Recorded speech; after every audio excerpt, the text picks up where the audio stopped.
일주일 동안 잘 지내셨습니까? 눈이 많이 옵니다. 여전히 제가 말씀을 드리지만 평생 눈 구경 잘 못 해보던 곳에서 살던 저에게는 지금 며칠 상간에 평생 볼 눈 다 보는 것 같습니다.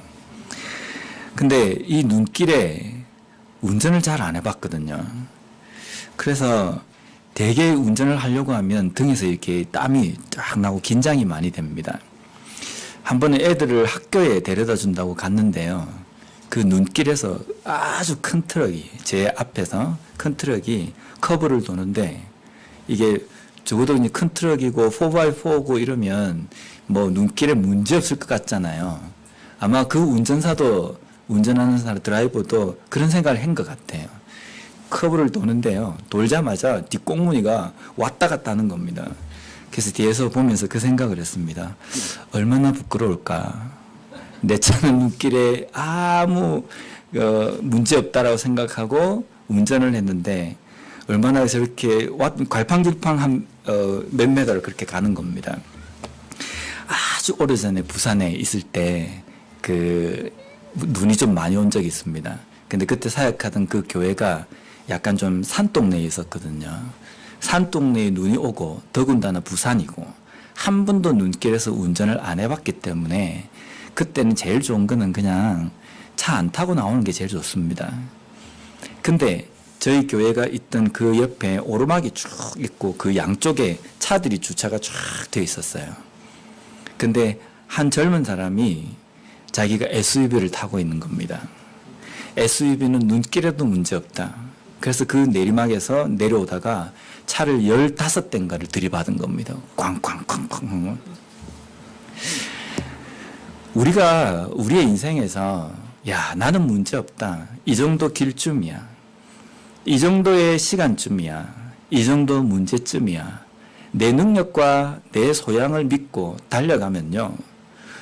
내 나름대로는 그걸 자신 있게 덤벼들지만 뒤에서 이렇게 딱 보면은 갈팡질팡합니다. 내 힘을 의지하고 내 것을 믿고 달려가면 그런 인생이 될 수밖에 없다는 겁니다. 그래서 우리가 평소 때도 잘 가던 길이라 할지라도 내가 자신만만한 어떤 문제라 할지라도 그 앞에서 가장 중요한 것은 이 문제의 주도권은 하나님께서 갖고 계신다. 내 인생을 하나님께서 끌어가셔야지만이 나는 이 길을 잘 갈 수 있다라고 고백하는 그것이 우리의 삶의 기본이 되어야 될 것 같습니다. 매일 아침마다 일어나셔가지고 나는 오늘도 내 인생을 내가 갈 수 없고 하나님께서 나를 끌고 가셔야 된다라는 그 고백의 기도를 항상 함으로 말미암아 나 자신을 의지해서 뒷꽁무니가 가만히 보면 갈팡질팡하고 이 정도 길이야 자신만만하게 내려오다가 열몇 대를 들이받는 그런 문제에 봉착하는 것이 아니라 항상 하나님 의지함으로 말미암아 한 걸음 한 걸음 하나님께서 주시는 승리를 맛보면서 살아가는 우리가 되었으면 좋겠습니다. 요즘 한국에 뜨는 노래 중에 트로트 중에요. 가사들을 가만히 보면 어떤 가사가 있냐면요. 뭐 노래 제목은 뭐라고 말씀은 드리지 않겠습니다. 내 나이가 어때서 사랑의 나이가 있나요? 눈물이 나네요. 내 나이가 어때서 사랑하기 딱 좋은 나이인데. 또 어떤 노래에는 이런 게 있습니다. 나이는 숫자, 마음이 진짜, 가슴이 뛰는 대로 가면 돼. 이 두 가사의 내용들을 보면 나이가 아무리 늙었다 할지라도 사랑을 하고 이 땅의 삶을 살아가는데 나이 제약은 전혀 문제가 되지 않는다라고 주장하는 겁니다. 그래서 요즘 시대를 100세 시대라고 이야기하는데 그 유행가 가사를 딱 보면 인생은 60부터 이런 유행가 가사가 있어요. 또 인생은 70부터라는 또 유행가 가사도 있습니다. 요즘은요 60, 70 이렇게 딱 돼도 야 지금부터 시작이다. 이때가 한창 때다. 인생은 지금부터다 라고 이야기합니다. 그래서 어디 가서 나 60살인데요, 70살인데요 이래가지고 뭐 이야기한다고 해서 나이 든 축에 끼지도 못합니다. 저희 어머니가 44년생이신데 앞번교에서 사역하면서 연세 많으신 분들 이제 실버 성경 공부를 인도하다가 저희 어머니가 노쇠하시고 늙으셔가지고 이야기하는데 모친이 몇 살이십니까? 그러더라고요. 이게 44년생이십니다. 아직도 애네 이렇게 이야기하시는. 요즘은 그래가지고 뭐 60세입니다 라고 해서 얼굴을 보면요, 저분이 40세 말이나 아니면 50대 초밖에 안 되는 것 같은데 이런 데도 있어요. 그래서 요즘은 70세다 라고 해가지고 어디 가서 난 늙었습니다 라고 말하지를 못합니다. 100세 시대에. 그래서 내 인생의 시작은 지금부터 라고 이야기하는, 주장하는 그 나이가 점점 올라갑니다. 아마 나중에는요, 내 인생의 시작은 100세부터다, 아마 그런 시대가 오지 않겠습니까? 세상은 사람들이 이야기할 때에 60세, 70세 아니다, 늙지 않았다, 인생은 지금부터다 라고 주장합니다. 그래서 내가 일을 할 수 없다라고 생각하는 그 나이들이 점점 올라가는데 우리의 신앙은 어떻습니까? 우리의 신앙도 내가 하나님의 일을 할 수 있다, 내 신앙의 열정이 이 정도다라고 이야기하는 나이가 점점 올라갑니까? 점점 내려가요. 요즘은 40세만 딱 돼도 아이고 내가 이제 교회 일에서 좀 은퇴를 해야지, 하나님의 일에서 은퇴를 해야지. 50세 정도 되면 뭐 열정, 신앙의 열정 이런 건 없고 막 그냥 아무 그거 없이 교회만 왔다 갔다 그런 신앙생활. 그러니까 시간이, 나이가 점점 내려갑니다. 신앙의 열정이 점점 내려가는 겁니다. 이 나이에 내가 뭘 하겠나. 이 교회 일을 이야기하는 것이 아닙니다. 교회 일은요, 물리적인 힘이 좀 있어야 되기 때문에 어느 정도가 되면 뭐 비중 있는 그런 일을 잘 못합니다. 그런데 신앙의 열정을 가지고 기도하고 말씀에 대해서 갈급해하고 그 말씀을 배우는 그 일에 나이가 줄어들면 되겠습니까? 어쩌면 시간이 가면 갈수록 더 믿음의 그 연륜이 더 강해져 가지고 열정이 더 불타올라야 되는 겁니다. 기도에 더 큰 열을 내고 하나님의 말씀을 알아가는 데서 더 의욕을 가지고 덤벼들어야 하는데 그렇지 못하다는 겁니다. 세상은 100세 시대라고 하는데 우리의 신앙의 연령은요 40세도 못 되는 것 같아요. 40세 딱 되면 그냥 영적으로 시체처럼 빌빌빌 거릴 때가 많이 있다는 겁니다. 오늘 우리는 하나님의 사람 8번째 시간으로 안나라는 인물에 대해서 우리가 살펴보려고 합니다. 이 안나를 통해서 이 시대의 영적 청년으로 살아가는 것이 어떤 것인지 살펴보는 그런 시간이 되었으면 좋겠습니다. 먼저 우리 36절 말씀을 우리 다 같이 한번 읽어보도록 하겠습니다. 36절 시작. 또 아셀 지파 바누엘의 딸 안나라 하는 선지자가 있어 나이가 매우 많았더라. 그가 결혼한 후 7해 동안 남편과 함께 살다가, 안나라는 노인이 있었는데 그 안나는 아셀 지파라고 합니다. 아셀이 누군지 아시죠? 야곱의 12아들 중에 8번째 아들입니다. 이 아셀이라는 이름의 뜻은 기쁨이라는 뜻입니다. 이 아셀 지파의 바누엘의 딸입니다. 바누엘. 이 바누엘이라는 것은 헬라어인데요, 히브리어로 브니엘이라는 뜻입니다. 브니엘이 무슨 뜻입니까? 하나님의 얼굴이라는 뜻입니다. 이 아셀 지파의 바누엘의 딸인 이 안나는 선지자다라고 이야기합니다. 선지자가 어떤 사람입니까? 하나님의 말씀을 전하는 사람입니다. 하나님의 말씀을 전한다는 것은 성경을 가르치고 이런 의미가 아니라 하나님의 직접적인 계시를 받아서 백성들에게 그 하나님의 뜻을 전하는 사람입니다. 이 시대에는 선지자들이 많이 있었는데 선지자들 중에 나이롱 선지자들도 있었어요. 거짓 선지자들이 있었습니다. 선지자라고 하면 하나님의 계시를 직접 듣고 그 계시에 대해서 깨닫고 백성들에게 그것을 전하고 가르치는 사람입니다. 그렇기 때문에 선지자에게 가장 기본적인 게 뭐냐면 영이 맑아서, 영이 정결해서 하나님과 직접적인 관계를 맺고 있는 사람이어야 된다는 겁니다. 영이 혼탁해 있으면 하나님의 말씀을 들을 수도 없고 그것을 깨달을 수도 없고 그것을 가르칠 수도 없다는 겁니다.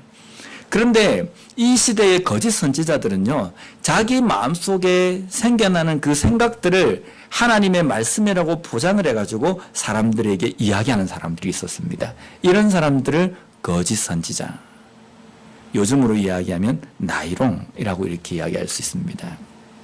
그런데 성경에서 이 안나는 선지자다라고 말씀하는 이유가 뭐겠습니까?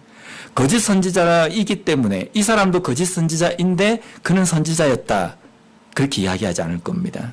이 안나는 선지자인데 선지자의 그 직분에 맞게 영이 정결하여서 하나님과 지속적인 관계를 맺고 하나님의 그 계시를 받아서 백성들에게 전하고 가르치는 그러한 사람이었다라는 것을 우리에게 말씀해 주는 겁니다.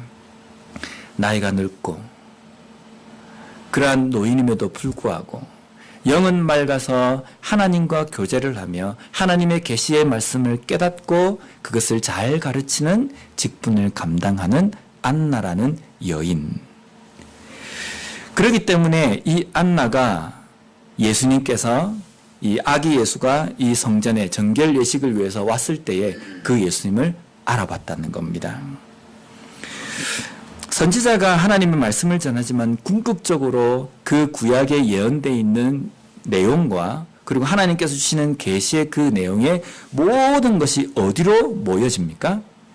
구세주, 그리스도, 메시아의 탄생에 이렇게 모여진다는 겁니다. 그래서 당시에 진정한 선지자라고 한다면요, 메시아의 예언, 그리스도의 예언을 아는 사람, 그리고 그것을 믿는 사람, 그리고 그것을 깨닫고 가르치면서 기다리는 사람을 선지자다라고 이렇게 이야기할 수 있다는 겁니다. 그런데 이 안나에게 치명적인 단점, 단점이란 표현이 좀 그렇지만 성경은 또 다른 설명을 하고 있습니다. 36절로 다시 가보면요, 우리가 함께 읽어보겠습니다. 시작. 또 아셀 지파 바누엘의 딸 안나라 하는 선지자가 있어 나이가 매우 많았더라. 그가 결혼한 후 7해 동안 남편과 함께 살다가, 여기 보면 나이가 매우 많았더라 라고 이렇게 되어 있습니다. 나이가 얼마나 많아야 매우 많았다라고 설명하겠습니까? 오늘 성경에 보면 그가 결혼하고 7해 동안 남편과 함께 살다가 37절에는요, 과부가 되고 84세가 되었더라. 이 37절에 나와 있는 이 부분이 이 기록이 약간 좀 해석하기가 애매하기 때문에 이렇게 두 가지로 해석을 합니다. 과부가 되고 84세가 되었더라. 이 안나의 나이가 현재 84세가 되었다라는 이런 쪽으로 해석하는 경우가 있고요. 과부가 되고 난 다음에 84년이 지났다라고 이렇게 해석하기도 합니다. 그러면 지금 현재 84세가 되었다라는 경우는 지금 현재 나이가 84세. 그런데 과부가 되고 난 다음에 84세. 그럼 당시 여자들이 결혼하는 나이를 좀 치고 이러면요, 100세가 훨씬 넘은 나이라는 겁니다. 이렇든 저렇든 84세 이상은 되는 거잖아요. 84세가 되었고 결혼하고 남편과 산 게 7년밖에 되지 않고 현재는 과부이고, 왜 성경은 이야기를 하셨을까요? 이게 무슨 자랑이라고, 뭐 이렇게 우리가 읽었을 때 야 대단하다라고 말할 수 없는데 왜 성경은 이 말씀을 할까요? 사람들의 눈에 볼 때 그 누구가 봐도 이 안나라는 여인은 그렇게 영향력이 있는 사람 같아 보이지 않는다는 겁니다. 늙었고 노쇠하고 나이도 많고 거기다가 생활 능력도 없다고, 당시가 그렇습니다. 당시에 생활 능력도 없다라고 이야기하는 과부의 그러한 여인을 지금 성경은 강조하는 겁니다.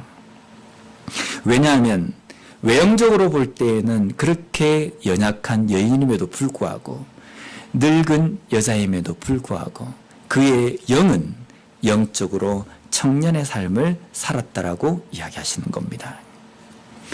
여기 혹시 84세보다 더 많으신 분 계십니까?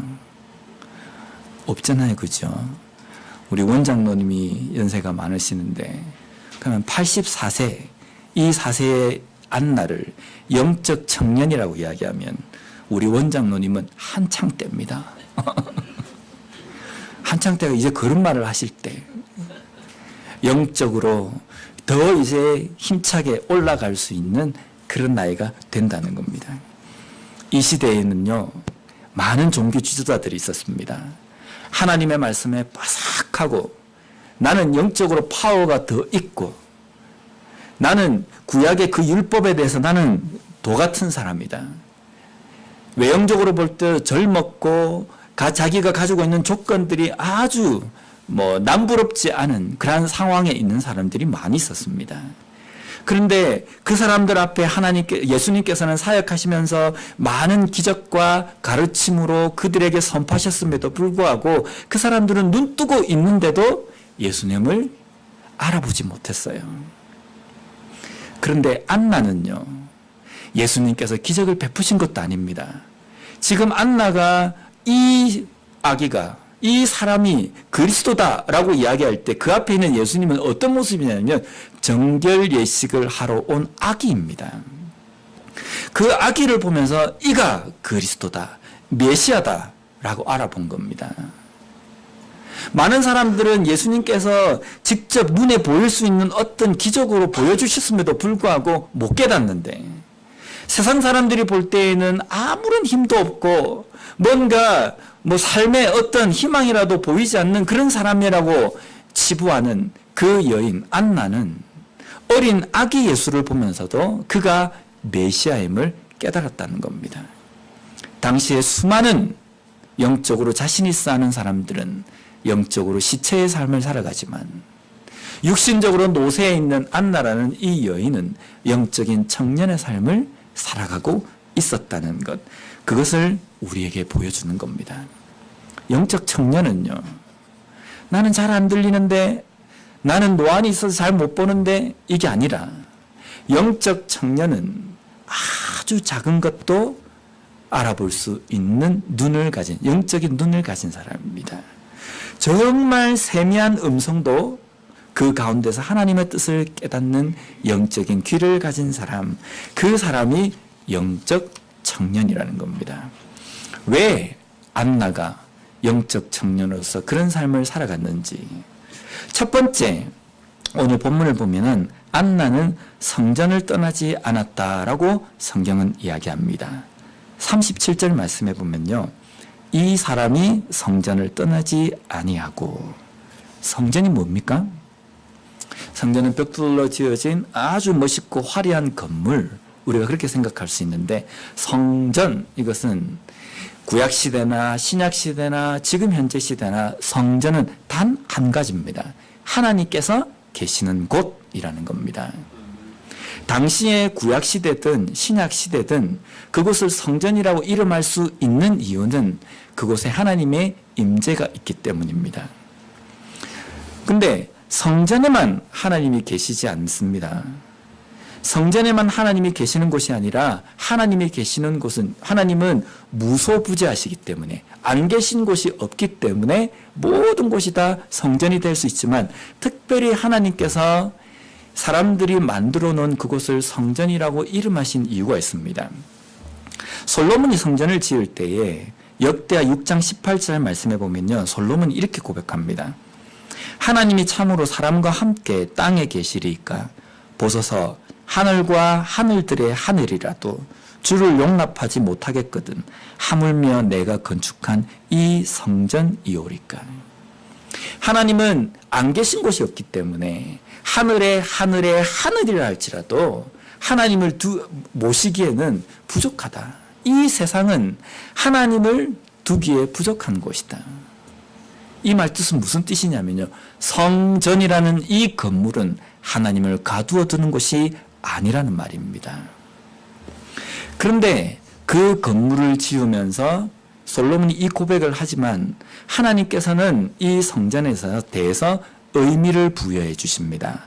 열왕기상 9장 3절 말씀에 보면 여호와께서 그에게 이르시되 내 기도와 내가 내 앞에서 간구한 바를 내가 들었은즉 나는 내가 건축한 이 성전을 거룩하게 구별하여 내 이름을 영원히 그곳에 두며 내 눈길과 내 마음이 항상 거기에 있으리니.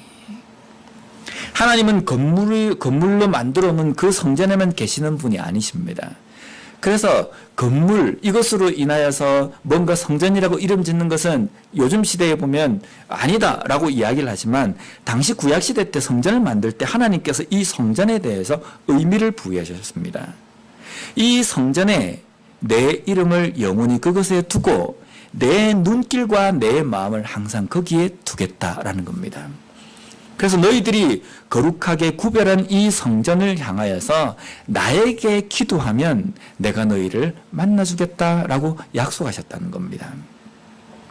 그런데 하나님께서는 거룩하게 구별하고 하나님의 이름을 영원히 둔 곳이지만 이 성전을 향하여서 하나님을 찾아야 되는 백성들이 하나님의 말씀에서 떠나 있는 삶을 살 때에는 아무리 위대한 성전이라 할지라도 아무리 거룩하게 구별된 성전이라 할지라도 다 내가 무너뜨려 버리겠다라고 말씀하시는 겁니다. 건물이 문제가 아니라 하나님이 계신 곳, 하나님을 향하여서 온전한 믿음을 가진 백성들이 있는 곳, 그곳이 곧 성전이 되는 것이다 라고 말씀하시는 겁니다.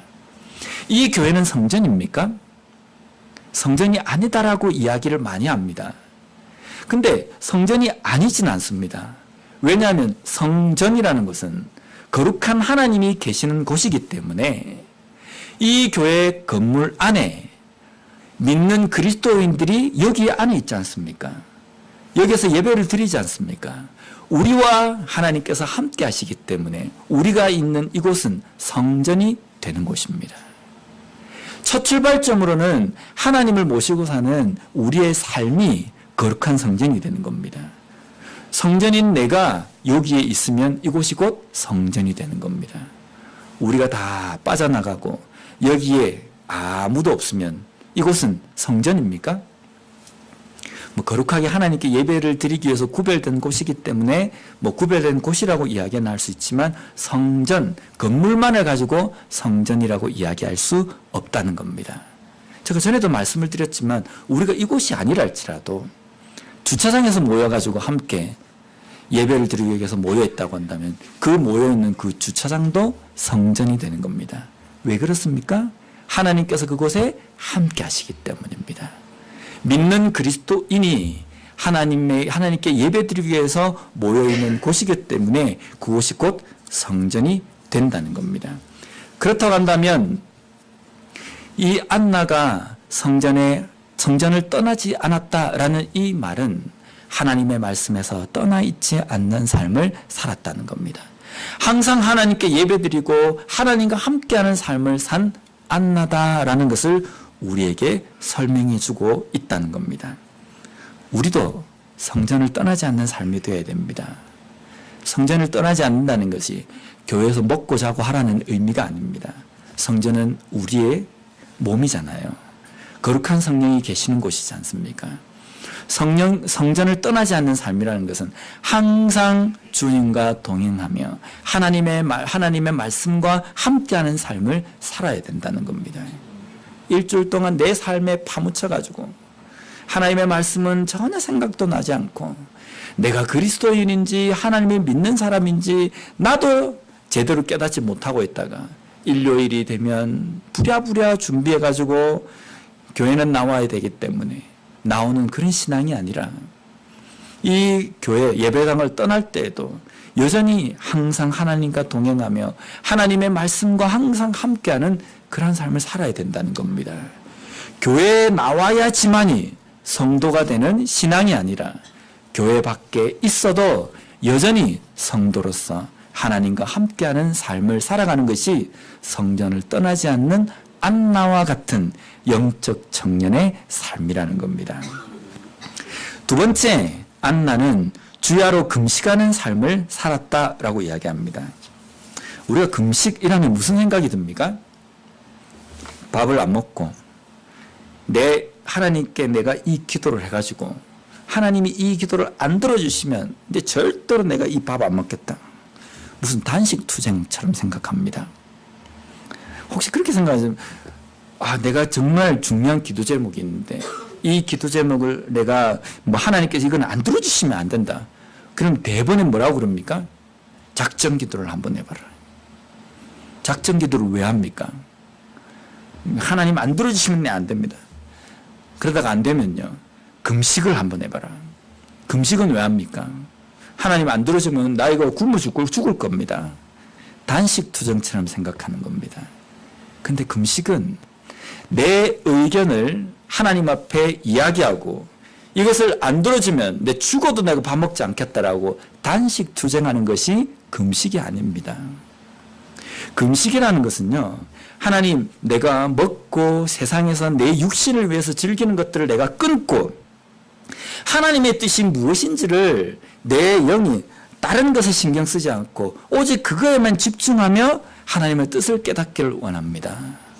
그래서 하나님 앞에 금식하고 기도하는 겁니다. 이 기도 안 들어주면 안 됩니다 라고 해서 금식하는 것이 절대로 아니라는 겁니다. 하나님의 뜻은요, 우리가 그 앞을 가로막을 수도 없습니다. 하나님께서 하시겠다고 한다면 이 세상 전 세계의 그리스도인이 그 앞을 가로막는다 할지라도 하나님이 계획하시고 작정하시는 그 일은 반드시 이룹니다. 전 그리스도인들이 금식을 하고 작정 기도를 해도 하나님은 그것 때문에 하나님의 뜻을 굽히지 않으신다는 겁니다. 그럼 우리가 왜 기도합니까? 우리의 불완전함 때문에 하나님의 뜻을 제대로 깨닫지 못하는 삶을 살고 있기 때문에 하나님께 금식하며 기도함으로 말미암아 하나님의 뜻이 어디 있는지 깨달으려고, 하나님의 그 뜻을 깨달아서 그 뜻 가운데 걸어가기 위해서 내 영이 너무 혼탁해 있기 때문에 모든 것을 다 끊고 하나님의 뜻에만 내가 깨닫기 위해서 집중하겠습니다 라는 것이 금식의 자세라는 겁니다.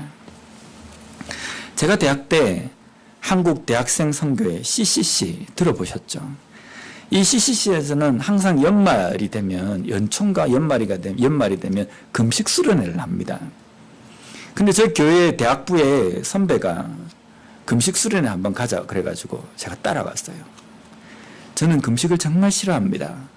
왜냐하면 이게 잘 굶지를 못해요. 하루만 굶어도 머리가 아프기도 시작하고 막 온 게 막 그런 겁니다. 금식 수련회를 갔는데 얼마나 배고프겠습니까? 대학 때 집에 가면 밥솥에 이게 밥이 있으면 얼마 남았든지 그 자리에 앉아서 다 먹는 때였습니다. 돌도 씹어가지고 소화를 시켰던 그때 그런 때였습니다.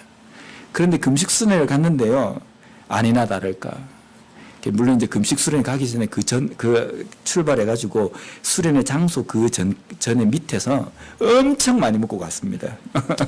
이제 일주일 동안 못 먹을 거기 때문에 엄청 많이 먹고 해충약도 먹고 이렇게 딱 갔어요. 분명히 점심 때까지 많이 먹고 갔는데 그게 딱 들어서자마자 배가 고프기 시작한 겁니다. 거긴 소금밖에 안 줍니다. 소금이랑 물밖에 안 주는데 소금을 이렇게 찝어가지고 입에 넣는데요, 이게 통닭 맛이 나는 겁니다. 소금에서. 그래서 앉아가지고 소금 계속 집어먹다가 목이 말라가지고 물 마시고, 그래서 이제 수련회를 하다가 중간중간에 같이 모여가 기도해야 하고 말씀을 나누라고 이렇게 조를 짜주면 앉아가 무슨 이야기 하는지 아십니까? 나 내려가면 나는 양념치킨을 먹겠다, 나는 짜장면을 먹겠다, 그 이야기를 나누는 겁니다. 일주일을 금식을 다 하고 나면 마지막 날 아침에 자기 이름표를 이렇게 갖다 주면 그 이름표를 받고 죽을 줍니다. 그 죽을 먹으면서 이제 얼마나 일주일 동안 금식에 집중했기 때문에 영이 얼마나 맑아졌겠습니까? 기도만 했으니까. 그러면 그 죽을 먹으면서 나누는 게 뭐가 되겠습니까? 감사하다, 하나님께서 나에게 이런 은혜를 주셨다, 이렇게 해야 되는데, 이야, 내가 지금까지 먹어본 죽 중에 제일 맛있네 이러면서 먹는 겁니다. 근데 그 금식 수련을 하고 내려오면서 생각한 게 뭐냐면, 왜 금식을 하지? 뭘 위해서 이렇게 금식을 하지? 제 경우입니다. 다른 분들은 다 열심히 금식을 했겠지만 제가 그때 금식 수련을 참석하고 난 다음에 그런 생각이 딱 드는 겁니다. 금식이라는 것은 오직 하나님만 집중하고 밥 먹는 시간에 하나님을 더 하나님의 뜻에 더 깨닫기 위해서 거기에 집중하고 올인하기 위해서 금식하는 건데 내가 지금 금식 수련회 했던 이 행동은 보면 이건 금식도 뭣도 아니라는 생각이 드는 겁니다. 차라리 먹으면서 기도하지. 일주일 동안 하지 말고 차라리 제정신으로 하나님만 집중하면서 기도하지. 이런 생각이 드는 겁니다.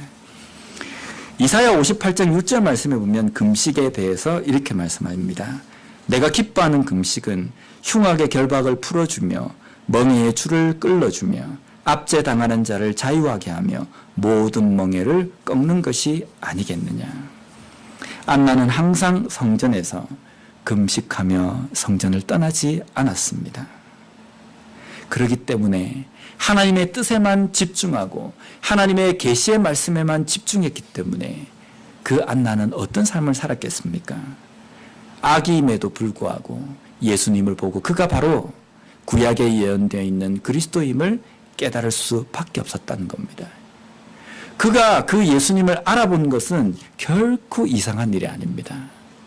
하나님의 그 예언의 말씀을 듣고 깨닫고 그것을 위해서 기도하며 준비한 삶을 살았기 때문에 아기 예수를 보고 그리스도임을 알게 되었다는 겁니다. 세 번째로 안나는 기도로 섬기는 삶을 살았습니다. 제가 앞번에도 이제 설교 초도에도 말씀드렸지만 기도라는 것은 우리의 뜻을 하나님께 관철시키고 하나님이 이런 뜻이 있다 할지라도 그 뜻을 바꾸게 만드는 것이 우리의 기도가 아니라는 겁니다. 우리가 하나님 앞에 기도하는 그 기도는 하나님의 뜻을 깨닫는 겁니다. 하나님 나에게 이러한 기도의 소원이 있는데 이 기도의 소원이 하나님의 뜻인지 그렇지 못한지에 대해서 우리가 모르잖아요. 그렇죠? 그래서 그 뜻을 묻는 겁니다. 하나님, 저는 이렇게 됐으면 좋겠습니다. 그런데 하나님의 뜻은 무엇입니까? 그럼 우리가 왜 기도합니까? 이렇게 이야기합니다. 이런 이야기 들어보셨죠? 기도는 세 가지의 응답이 있다. 첫째는 yes, 둘째는 no, 셋째는 wait, 기다려라. 첫 번째 기도의 응답 yes, 무슨 뜻입니까? 네가 기도한 거 내가 하려고 하는 그거 맞다. yes, 그러니까 들어주시는 거잖아요.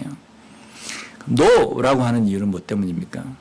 내가 기도를 열심히 했는데 하나님께서 no라고 응답해 주셨다. 왜 하나님께서 no라고 하십니까?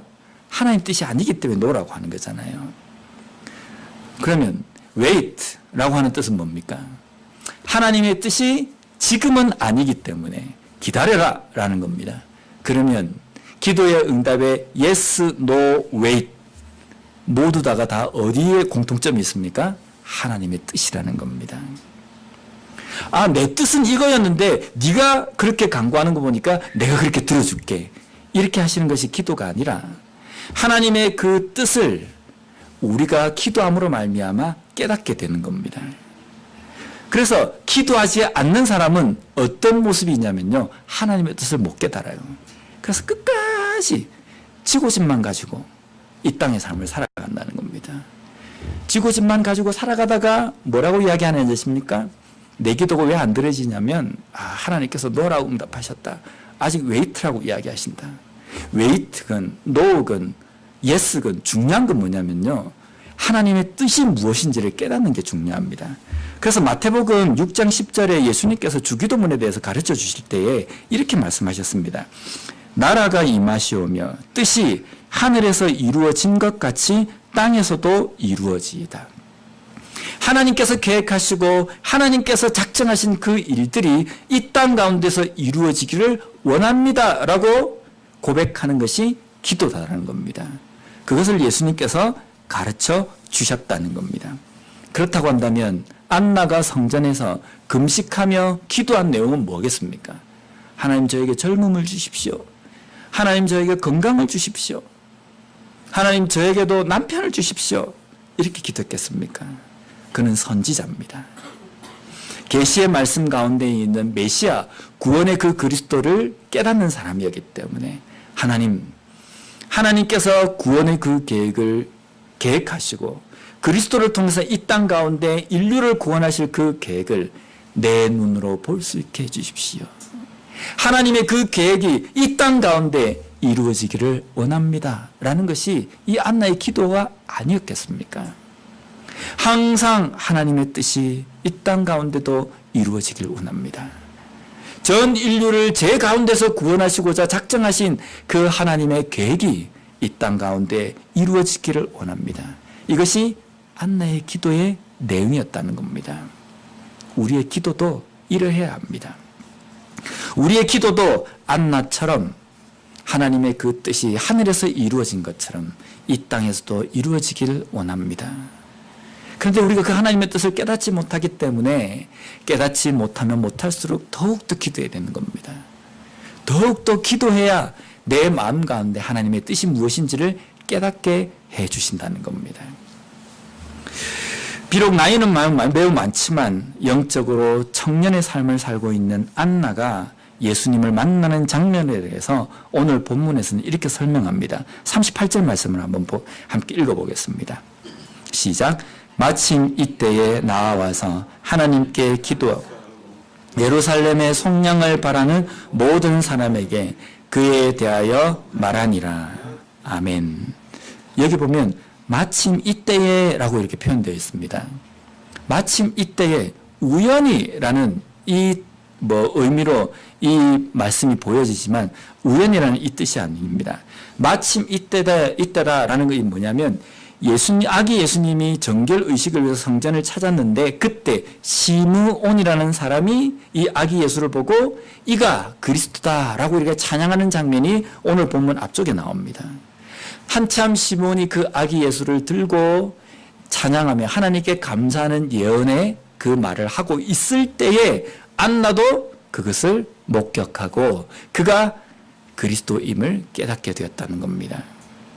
평소 때는 성전에 한 번도 안 와보다가, 평소 때는 기도도 한 번도 안 하다가, 평소 때는 하나님의 말씀을 전혀 들여다보지 않다가 어려움이 탁 부딪히고 어떤 문제가 딱 생겼을 때 성경을 탁 들여다봤더니만 이야, 하나님께서 이렇게 말씀하시구나, 하나님께서 나에게 응답하셨다, 이런 삶이 아니라는 겁니다.